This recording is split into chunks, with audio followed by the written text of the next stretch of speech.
We're going to read Woodrow the White House Mouse, written and illustrated by Peter W. Barnes and Cheryl Shaw Barnes.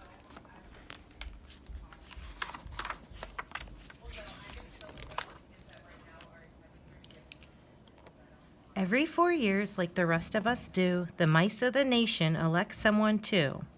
Living in Washington's grandest old house, a leader respected, a president mouse. Woodrow G. Washington won the last vote. A mouse Yankee Doodle, the newspapers wrote. So good and so brave and smart, if you please. His favorite food? Why, American cheese. So on a cold winter's day, with most solemn respect, two presidents swore to preserve and protect our nation, our freedoms, our flag see it wave, our land of the free and our home of the brave. The White House was lit, floor to roof, wall to wall, for the beautiful, splendid inaugural ball. Soon Woodrow arrived with his First Lady Bess and their children in tow, about 8 more or less. There were Truman and Franklin, their 2 oldest sons, and Quentin and Kermit, the mischievous ones, and Dolly and Millie and the twins George and Art. Not even their classmates could tell them apart. The stateroom was filled with goodwill and good cheer. The mouse children watched from the great chandelier. It was going quite well until George, with a whoop, slipped and landed, kersplash, in a senator's soup. The president has a big job, you'll agree. Many places to go, many people to see. In the great Oval Office, he does all his thinking, and Woodrow, they say, is as smart as Abe Lincoln. The president mouse has a desk on the shelf where he works with his helpers or just by himself. Our grand Constitution keeps a president busy. So many assignments, a mouse could get dizzy.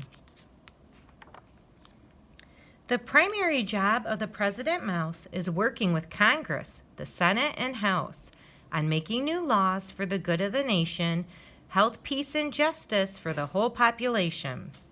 The president is required to study each bill that Congress delivers from Capitol Hill. If he signs it, a bill becomes law. It's approved. If he gives it a veto, it's rejected, removed.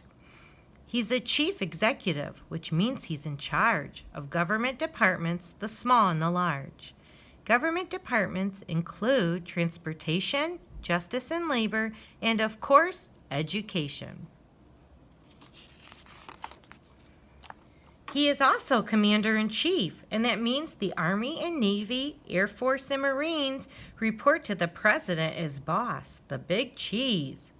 On this, every soldier and sailor agrees. The president regularly talks with and greets the leaders from foreign countries he meets.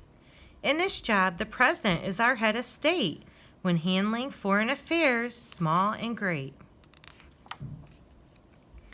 But the president also gets time out to play. Every Easter, for instance, is egg rolling day. There are orange eggs, yellow eggs, purple eggs too. There are even some eggs colored red, white, and blue.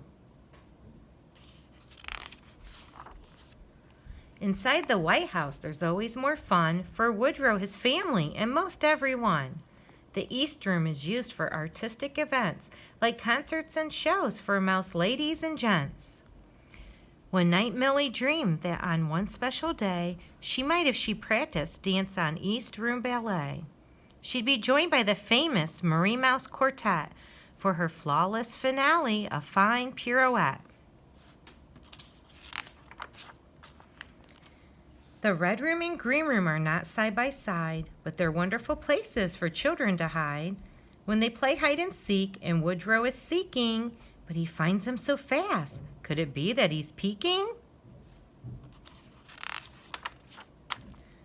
The Blue Room at Christmas is decked to the ceiling. The fire is roaring, the children all squealing. Excited that Christmas is once again here to share with our loved ones and those we hold dear. And as he nodded to sleep, the good President Mouse was thankful for family and country and house. It's all so wonderful, was his happy reflection, that a fellow just might want to seek re-election.